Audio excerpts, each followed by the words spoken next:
Tonight, Canadian fugitive Ryan Wedding in custody, ending a decade-long manhunt. He is a modern-day El Chapo. He is a modern-day Pablo Escobar. From Olympic snowboarder to one of America's most wanted, what we know about his surrender.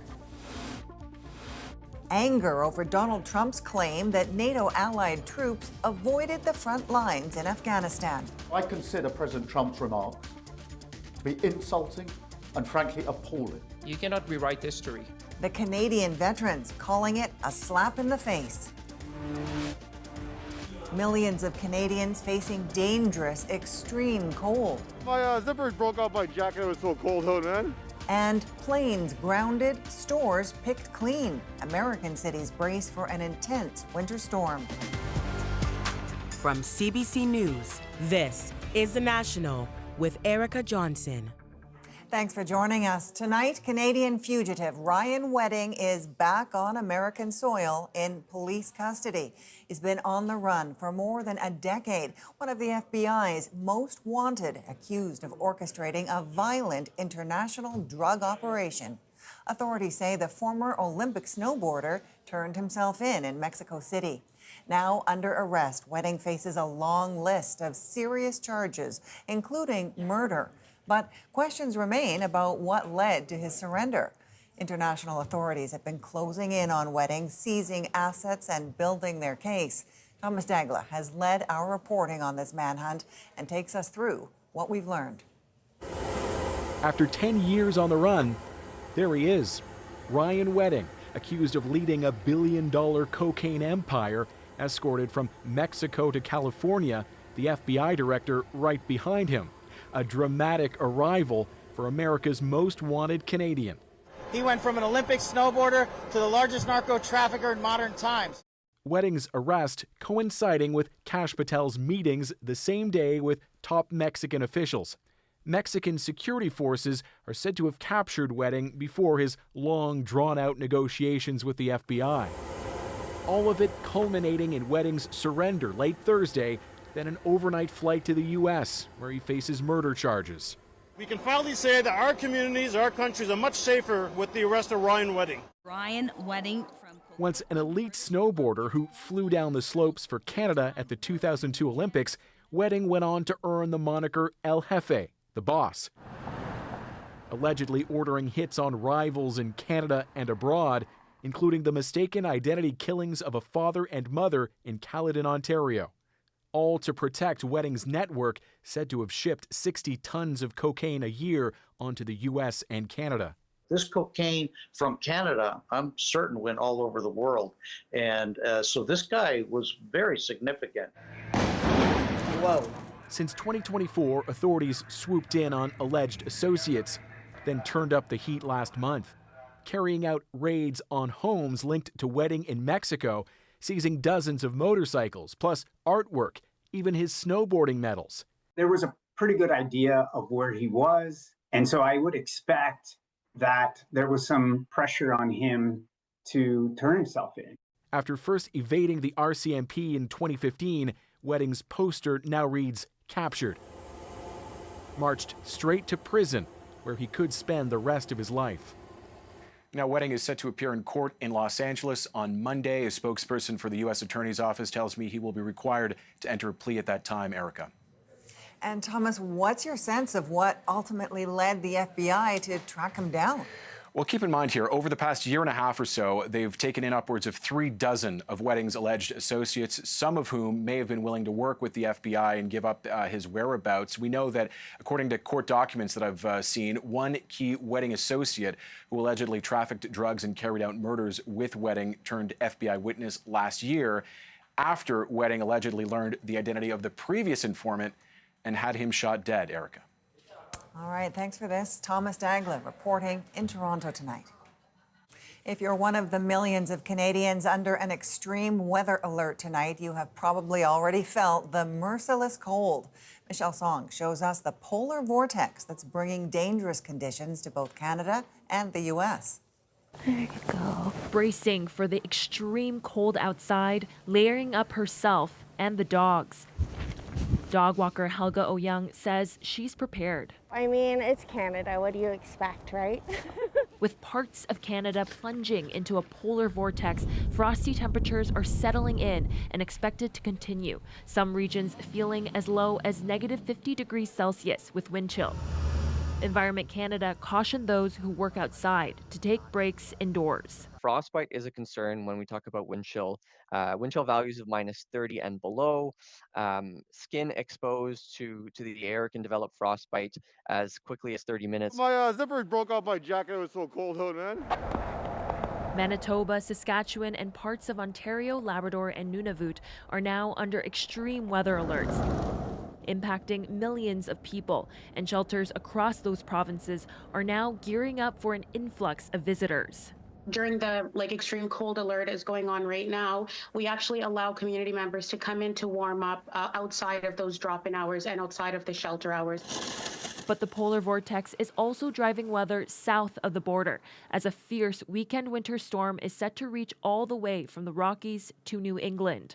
At least 160 million people in its path, with more than a dozen states declaring a state of emergency. This is a very dangerous combination of heavy snow and extreme cold temperatures. Power crews are working overtime, workers salting roads, and groceries are flying off the shelves. So I'm just getting the little essentials that we need because I'm not coming outside. The extreme cold will continue into the weekend, and while it's too early to predict the exact track of the U.S. storm, it could bring more snow to eastern and Atlantic Canada. Michelle Song, CBC News, Toronto. For more on what exactly to expect, I'm joined by CBC News meteorologist Colette Kennedy. So, Colette, let's talk about the cold and that storm. Yeah, for sure. And so what's happening with that cold air, the core of the coldest air that's been in play in the prairies is stretching eastward, but also pushing southward as well. As it overtakes all these regions, we've got these extreme cold warnings that are expanding. So orange level with wind chills of -40 to -50 through a large area of Saskatchewan, Manitoba into northern Ontario. But they've expanded in the yellow level where they come into Alberta and all the way towards Quebec and New Brunswick and certainly into southern Ontario. Now there it's -30 to around -35, the wind chills as we head into Saturday morning. But you take that cold air as it dips southward, add in some of that Gulf moisture, you get into it overriding the colder air at the surface, so it leads to freezing rain stateside. But with this cold air, it's going to be a very fluffy snow event, which means higher snowfall totals as this comes Sunday through Ontario and then eventually pushes towards Atlantic Canada. Those snowfall amounts, because of an easterly wind and some enhancement here, are likely to be highest in that 25 centimeter plus range in all these major centers, including right through the Toronto region. Erica. Okay, quite the forecast. CBC News meteorologist Colette Kennedy.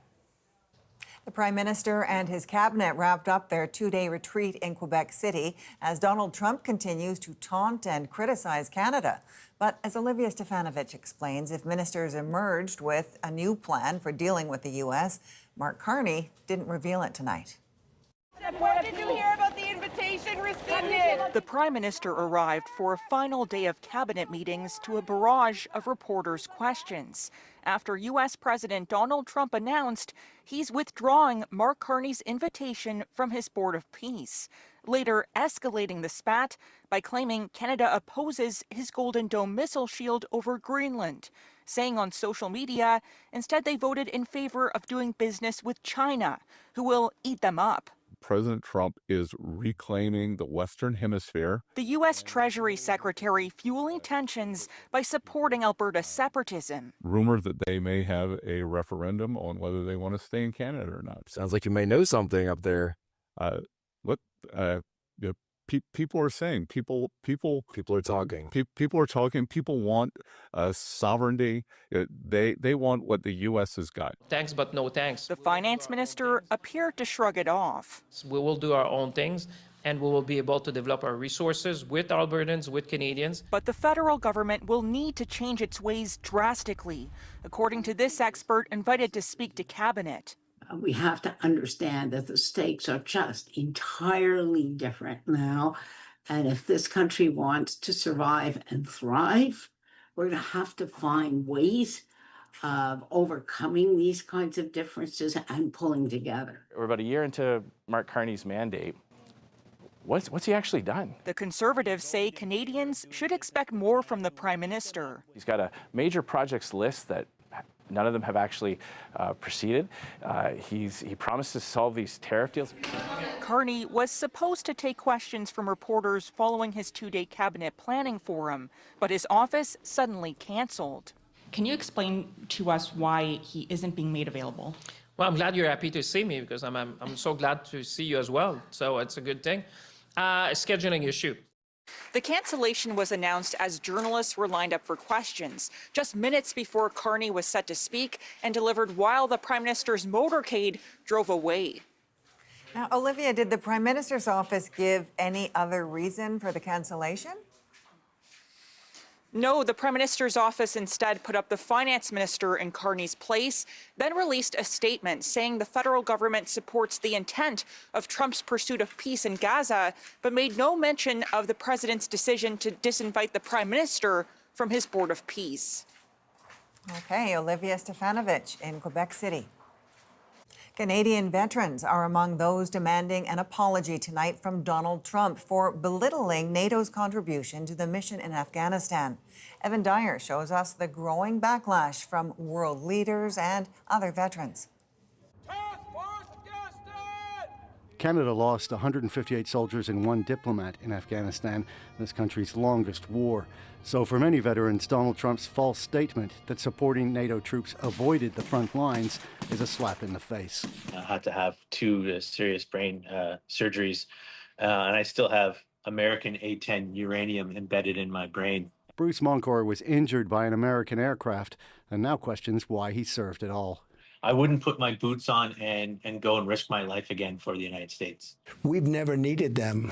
We have never really asked anything of them. On Tuesday, Donald Trump claimed NATO allies hid from danger in Afghanistan, allied nations that collectively lost well over 1,000 troops during the war. And they did. They stayed a little back, a little off the front lines. I consider President Trump's remarks to be insulting and frankly appalling. Prince Harry served 2 tours in Afghanistan and joined British politicians in condemning the remarks, saying that soldiers' sacrifices deserve to be spoken about truthfully and with respect. Andrew Brennan, Mike Segui. Canadian Matt Luloff remembers his comrades who never returned. His platoon mostly operated out of small forward bases in Kandahar's Arghandab Valley, the very heart of Taliban country. It really felt like an international community of like-minded soldiers and people that were there for a reason, and that was to defend our alliance. Nicholas Burns was the American ambassador to NATO on 9/11. The first person who called me after the attacks, 3,000 people dead in New York and Washington. David Wright, the Canadian ambassador. He calls Trump's comments shameful. They all bled for us in Afghanistan and Iraq. The Canadians fought in Kandahar province, which you will remember, one of the most difficult places. They know what they did. We know what they did. The world know what they did. You cannot rewrite history. Many have noted the remarks came from a president who avoided the Vietnam War by claiming to have bone spurs in his feet. The White House has yet to respond to the demands for an apology. Evan Dyer, CBC News, Ottawa. The Canadian woman found dead on a beach in Australia, surrounded by a pack of dingoes, was likely a victim of drowning. That's the conclusion of a preliminary autopsy on Piper James, a 19-year-old from Campbell River, BC. Her body had been interfered with by the dingoes, officials said. The coroner's office is waiting on pathology results before giving a final conclusion. There are loud calls tonight in Minnesota for an end to an ongoing immigration crackdown. Demonstrators took to the frigid streets, shutting down parts of Minneapolis in protest. Paul Hunter shows us the standoff. Shut it down! Shut it down! On the streets of Minneapolis, in the bitter mid-20s cold, they marched by the thousands. Say it loud, say it clear! Say it loud, say it clear! The message, ICE agents out. Immigration enforcement agents out of Minneapolis, out of Minnesota. We're standing up for just immigrants' rights and any people of color. There's so many people that are just being detained just because of the color of their skin.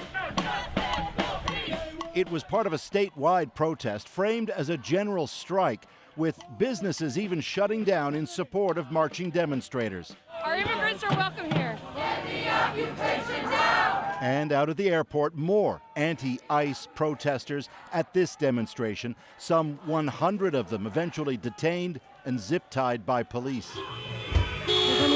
All month in Minneapolis, ICE agents, roughly 3,000 of them are now deployed, have been videoed in scenes such as this. Get back right now! Detaining for deportation those they say are illegal aliens, part of a forceful push by U.S. President Donald Trump, with forceful push back against it by enraged Minnesotans.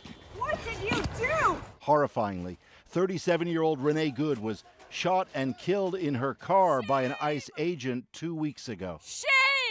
Thank you all for being here to get the real facts. Immigration authorities, meanwhile, addressing the latest flashpoint in what's been happening, the detainment by ICE of a 5-year-old boy, along with the boy's father, Conejo Arias. We did not target the child. Arias fled from law enforcement officers and left his child behind. Again, middle of winter, in a car. We will enforce the law as it's written. The demonstrators marched throughout the afternoon, Erica, demanding changes and seeing none. And there is word tonight, Paul, of a development in the shooting death of Renee Good. Yeah, citing unnamed sources, the New York Times is reporting that a Minneapolis FBI agent, the one who'd begun investigating the ICE officer who shot Renee Good, and who was then pressured by higher-ups at the FBI to abandon that investigation, has resigned.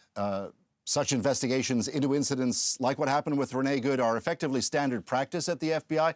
Justice Department officials continue to underline there are no plans to conduct one in this case. Erica. Thanks for this. Paul Hunter tonight in Washington. Layoffs coming to Canada's public sector have federal workers on edge. Everyone's very stressed, a bit depressed. Our whole office has been told we might be affected. But some say the cuts are long overdue. Next.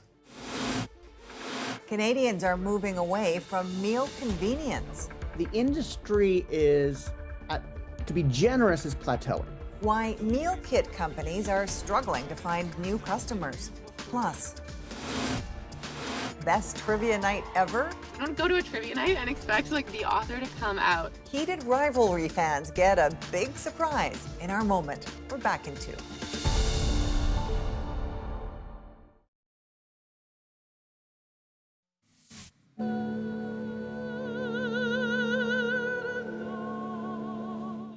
One of Italy's most prolific couture designers was laid to rest. Fashion moguls and celebrities were among the mourners at Valentino's funeral in Rome. He died Monday at 93 years old. Outside the church, fans gathered, some wearing red, an homage to the designer's signature color. This week, 8,000 more federal employees were officially informed their jobs may be on the line. It's all part of the Carney government's plan to drastically cut their ranks. Marina von Stackelberg shows us the rampant fear in a civil service that knows it's about to shrink. With thousands of jobs on the line, many public servants are now finding out if they'll soon be out of work.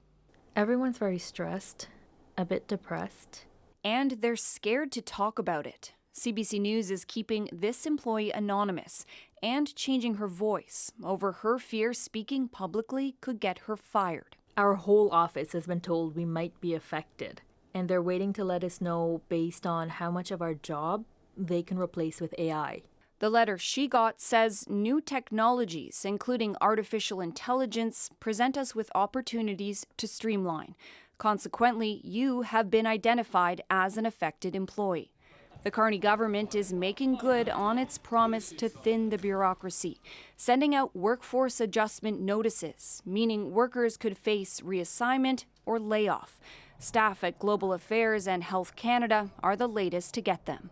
Right now, we don't know which department will be hit next and what services will be cut. You cannot cut public service science and health departments and their staff without increasing public risk. Unions say Canadians will feel the impact. The government says the opposite. The services will be as good and better as we move forward with a bold agenda to transform government using new technologies. This former senior bureaucrat says the public service has grown faster than it should have. The result is a public service that's too big, doesn't work as efficiently as it should, and frankly, there's often too many people doing too many different things that don't need to be done. The federal government says it's doing what it can to limit layoffs. That includes offering buyout packages for early retirement. But the unions liken this to the Hunger Games, with coworkers who sat beside each other now battling it out for a job. Marina von Stackelberg, CBC News, Ottawa. Porter Airlines is shutting down hubs in Thunder Bay, Ontario and Halifax to consolidate crews. That means dozens of employees will need to relocate to Porter's Toronto or Ottawa operations, commute to those cities at their own cost, or take a voluntary retirement package. The closures are expected to happen by early May. Canadian fugitive Ryan Wedding is now in custody after evading authorities for years. He's a modern-day El Chapo. He is a modern-day Pablo Escobar, and he thought he could evade justice. His path from Olympian to alleged drug kingpin. And Donald Trump has uninvited Mark Carney from his Board of Peace. Canada lives because of the United States. Remember that, Mark, the next time you make your statements. So who's in, who's out, and what we know about the board. The National breaks down the stories shaping our world. Next.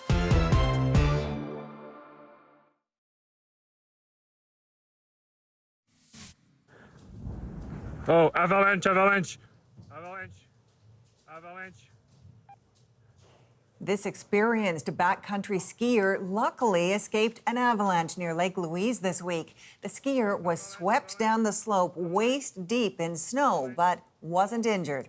Parks Canada says the slide was big enough to be deadly and is reminding those going into the backcountry to carry rescue gear and check the avalanche forecast. Canadians appear to be losing their appetite for the convenience of meal kits. Sales of some of the leading companies are down. Paula Duhatchik looks at why. With over 100 delicious recipes. Once a popular way to get dinner on the table easier and faster, demand has dropped for meal kits. At Canadian company Good Food, sales are down 21% compared to a year ago. German rival HelloFresh says in its latest quarter, North American orders fell about 17%. The industry is, to be generous, is plateauing. And is now in this world where it seems like it's a zero-sum game. Research shows about 12% of Canadians use the kits, a number that's been steady for several years. Companies are struggling to find new business. Canadians are facing these economic headwinds, and they're cutting back on discretionary spending. And as convenient as meal kits are and restaurant meals are, they are a little bit more expensive than doing your own grocery shopping. That's exactly what turned Sandra Lee Scalia off of meal kits. These days, she's back to cooking from scratch and heating up the leftovers. They try to make it enticing, but in the long run, it's probably better just to save your dollars and buy your groceries yourself. In its latest earnings call, Good Food said it's prioritizing actions that improve repeat behavior. HelloFresh said in a statement, in part, it's growing its share of long-term loyal customers. Meanwhile, there's a new-ish player in the market that's trying to grow. BC-based Fresh Prep sells what it describes as zero-waste meal kits. It recently expanded to Quebec and Ontario. We use reusable bags, reusable ice packs, reusable containers for our kits. And so we need a relationship with the customer for us to do well. And so we kind of feel like we're running a very different business. Still, experts say now that the industry's initial hype has died down, any company looking for new customers will have to steal them from someone else. Subscribe today and get up to $207 off. Paula Duhatchik, CBC News, Calgary. Canada's roster is set for one of the fastest events at the Winter Olympics. Our athletes go faster than your parents drive on the highway in these sleds. In nothing but spandex and a helmet. The country's bobsled team was unveiled at a Calgary elementary school. It features 14 athletes in total, 8 men and 6 women, including former track cycling Olympic champion Kelsey Mitchell. She won gold at the Tokyo Summer Games. In case you're wondering, bobsleds can hit speeds of 150 kilometers an hour. And Adrian will be at the opening ceremony in Milan on February 6th, along with CBC Olympics reporter Devin Haru. Live coverage starts at 1:30 p.m. Eastern Time. Now it's time to dig deeper into the stories shaping our world. A late-night social media post from the U.S. president uninviting Mark Carney from Trump's Board of Peace. Should Canada care? But first. He is a modern-day El Chapo. He is a modern-day Pablo Escobar. After a decade on the run, fugitive Ryan Wedding, America's most wanted Canadian, in custody. Eli Glasner looks at what we know about Ryan Wedding's unlikely run from Canadian Olympic snowboarder to wanted drug kingpin. Teammate Ryan Wedding. From the heights of Olympic promise, 20 years old, two-time World Junior Championship medalist, to the target of a cross-border law enforcement dragnet. He is a modern-day El Chapo. He is a modern-day Pablo Escobar. And he thought he could evade justice. Born in Thunder Bay, Ryan Wedding started snowboarding after his family moved to Port Coquitlam, BC. Wedding's athletic ability brought him to the Olympics in 2002. If anyone has the potential to hold a ton of speed. Placing 24th, Wedding's potential faded. 4 years later, Ryan Wedding's name appears in a search warrant for a cannabis grow-op in Maple Ridge, BC. But Wedding isn't charged. 2008, Wedding is arrested in San Diego attempting to buy 24 kilograms of cocaine. We really didn't know about Ryan Wedding until he stepped off the plane. At trial, Wedding says, "I've had an opportunity to see firsthand what drugs do to people, and honestly, I'm ashamed." Found guilty, Wedding serves time in both California and Texas prisons. 2015, Ryan Wedding is described in court documents as the man in charge of a massive cocaine smuggling operation funneling drugs from Mexico and Colombia into Canada. The RCMP charged Wedding, but he's already on the run. Deepening his ties with the Sinaloa cartel, authorities believe Wedding is now operating out of Mexico, building his drug smuggling organization into a billion-dollar operation. October 2024. After joining forces with the RCMP for Operation Giant Slalom, the FBI charged Wedding and 15 others for an alleged drug trafficking operation that stretches from Colombia to Canada, including a series of murder charges. This group was ruthless and violent. Helping crack the case, Wedding's former associate, now government informant, Jonathan Acevedo Garcia. January 2025, Acevedo Garcia is shot and killed in a restaurant in Medellin, Colombia. Wedding is accused of ordering the hit. Wedding placed a bounty on the victim's head in the erroneous belief that the victim's death would result in the dismissal of criminal charges. November 2025, a breakthrough. U.S. officials lay new charges on Wedding and 12 alleged associates, upping the reward to $15 million. He's currently on the FBI's, and has been, top 10 most wanted list. He controls one of the most prolific and violent drug trafficking organizations in this world.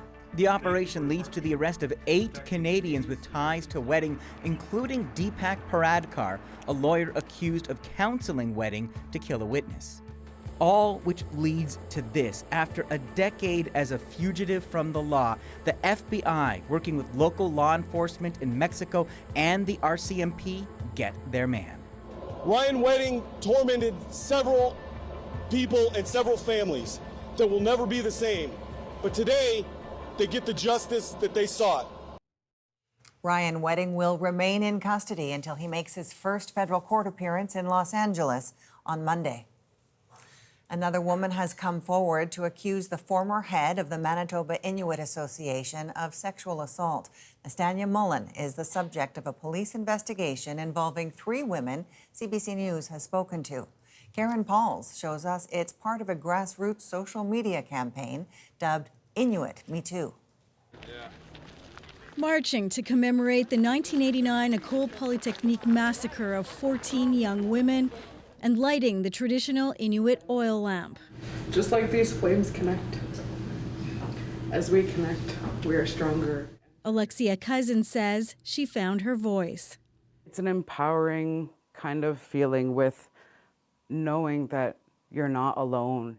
Cousin says she's filed a sexual assault complaint with the Iqaluit RCMP against Nastania Mullen, the former head of the Manitoba Inuit Association. There was 2 instances, I realize now, of like sexual abuse where I was coerced or, where I feel like I couldn't say no. Cousin says she was 15 and Mullen was 1 or 2 years older. She says the relationship was mostly consensual, but sometimes she felt guilted or manipulated into sexual activity she didn't want. Those were not correct actions. Those were things that people shouldn't be doing, is like coercing you into, sexual activity. Their relationship resulted in a pregnancy.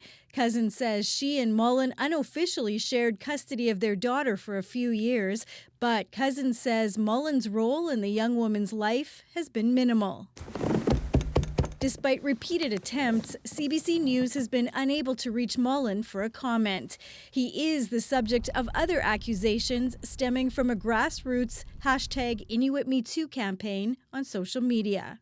I was a young teenager and I was so confused and totally caught off guard. CBC News has spoken to 2 other women who have filed complaints with the RCMP and Ottawa Police Service.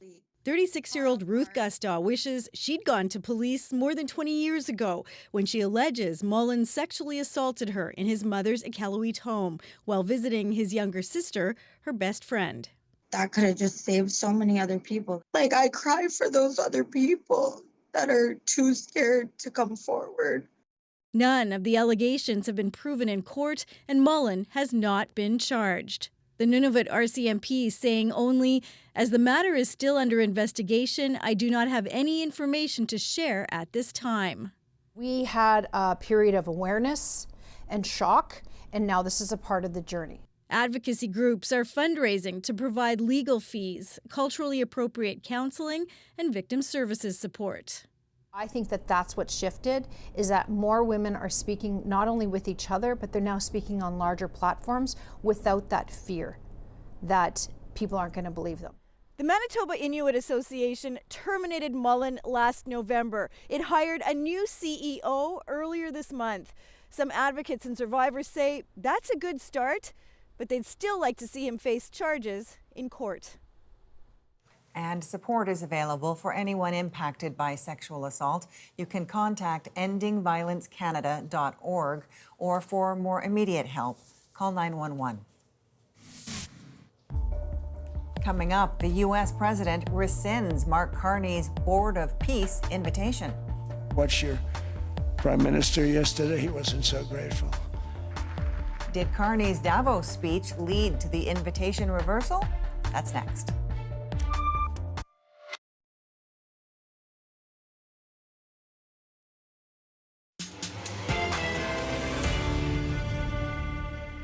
A big week for Donald Trump's hand-picked Board of Peace. World leaders purportedly assembled to rebuild Gaza.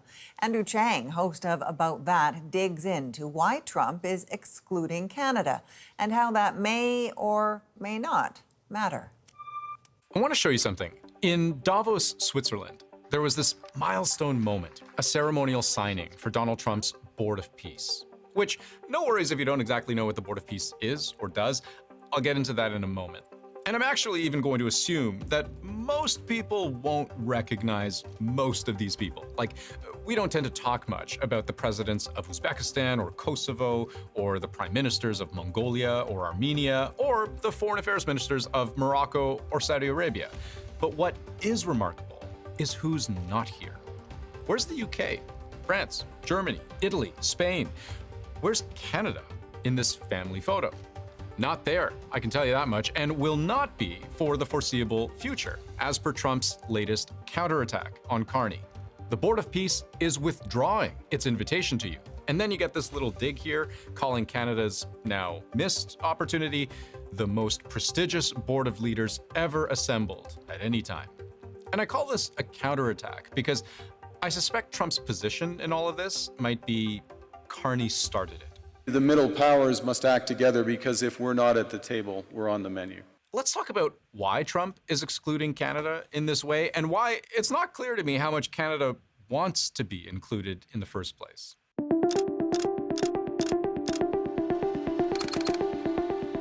It was Mark Carney who went on the offensive first in Davos. Let me be direct.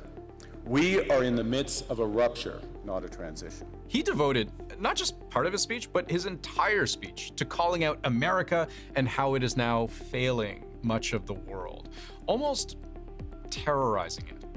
Great powers have begun using economic integration as weapons. Tariffs as leverage, financial infrastructure as coercion, supply chains as vulnerabilities to be exploited. You cannot live within the lie of mutual benefit through integration when integration becomes the source of your subordination. Trump's answer to that was twofold. First, make it personal. I watched your Prime Minister yesterday. He wasn't so grateful. But they should be grateful to us. Then, make it deadly serious. Canada lives because of the United States. Remember that, Mark, the next time you make your statements. And Carney responded to that as well on his return home from Davos. But Canada doesn't live because of the United States. Canada thrives because we are Canadian. And that brings us to today, where you have Trump effectively saying, well then, you can't join my new club, and Carney having said all along, well, we didn't even know much about your club to begin with. With respects to the specifics of the Board of Peace, we haven't gone through all the details of the structure, how it's going to work, what financing is for, et cetera. It's hard to say what all could even be encompassed in a Board of Peace that had no specific terms of reference at play, how frequently they would meet, the type of work that they would do together, how they would handle and manage disagreements that might take place internally. There's sort of a bunch of things that might give the Canadian government pause about any kind of permanent involvement in an organization like this. And Canada's skepticism is not unique, but it is shared among a very specific group of players.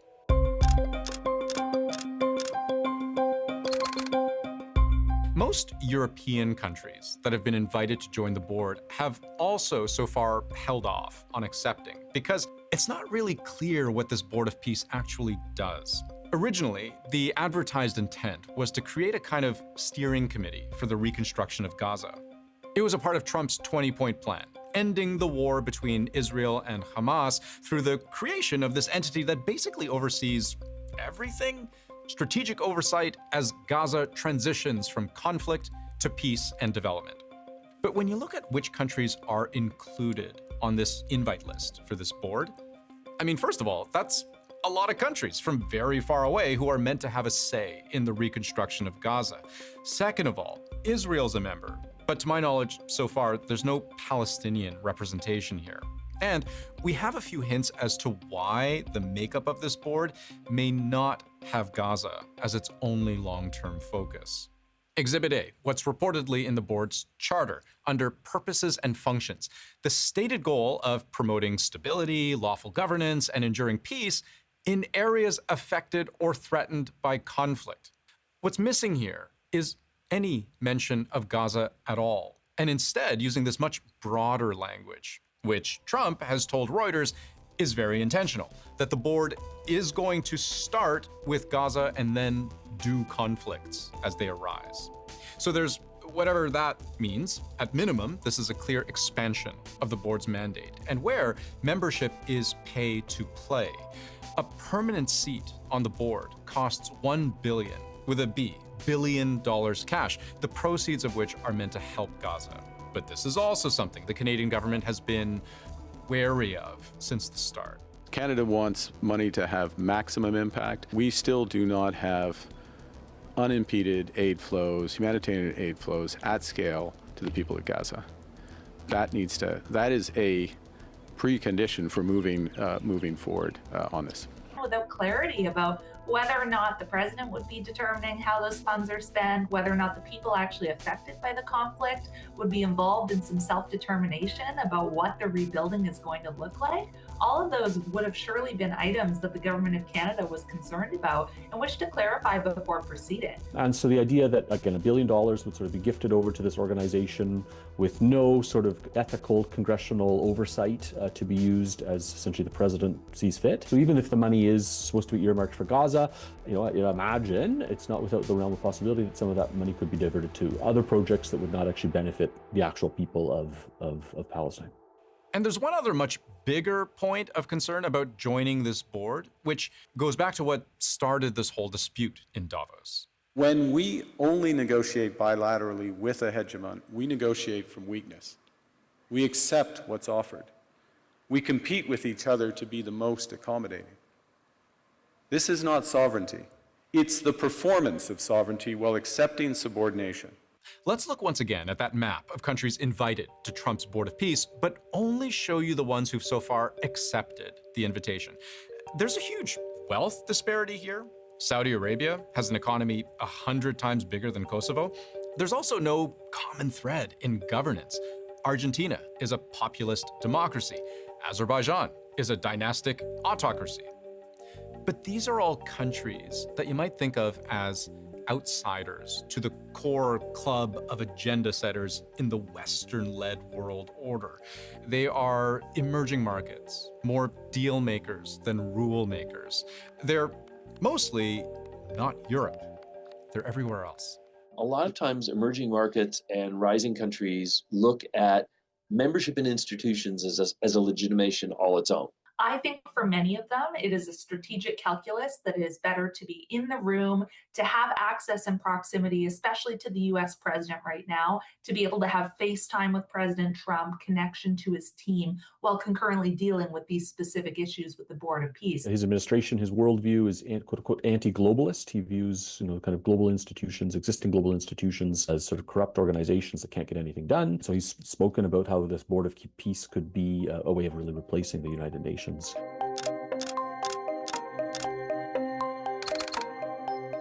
Ultimately, there are too many unknowns to draw any sweeping conclusions here. The mandate of the board, subject to change. The makeup of the board, also subject to change. And that's important for Canada because as quickly as Trump withdrew this country's invitation to join the board, he can also reissue it on a whim. So I'm not going to guess at whether any of this spat is of any consequence. Inclusion, exclusion, we'll see. I haven't talked to the president lately or got a reading as to how often they are, but those channels were established, and I think they both realize it's not really hard for them to pick up the phone and call each other. So I'm sure that's still happening. But I will say, this barring of Canada from the board is very clearly escalatory and not de-escalatory. This is inflaming the fight between these two countries, not extinguishing it. So, if nothing else, what we can glean from all of this is that there are rough waters ahead. And in a statement today, the PMO said the government supports the intent of President Trump's pursuit of peace for Gaza. Coming up, heated Rivalry fans get more than they bargained for at trivia night. Didn't even get a chance to try to say anything because the crowd went wild. The surprise guest, next in our moment.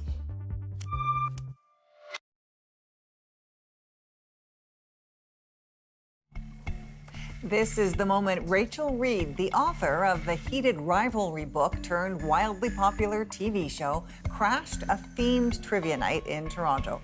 Reed shocked dozens of fans. Her spontaneous surprise makes our moment. You don't go to a trivia night and expect the author to come out. We're all having fun doing heated Rivalry trivia. There was a question about a certain quote. The quizmaster was like, I don't know, Rachel Reed, what do you think? And then Rachel walked in and everyone was screaming and cheering. It was quite a surreal moment. Didn't even get a chance to try to say anything because the crowd went wild. One girl had like fries falling out of her mouth, and I was so excited that I could help make that happen for the room. I launched these trivia nights, and one of the people who saw it was Rachel Reed. She messaged me on Instagram and said, "Jess, I'm coming to Toronto. I would love to stop by." She stayed the whole night. She played trivia with us. She did not come first. It was such an intimate moment. Rachel even put like, "You beat me, guys. You killed it." And then she signed our sheet for us. Each of us got to like chat with her individually. Everyone was just excited. As a gay man, to see like those love stories be celebrated, it's such a rare experience. She cares so much about her community and the fandom. I didn't think I could love Rachel Reed more, but I do. These are dedicated fans. Some of them said they have watched this show more than 15 times. Jess is holding 17 of these heated rivalry trivia nights, and they are all sold out. From all of us at The National, thank you for being with us. I'm Erica Johnson in Vancouver. Take care.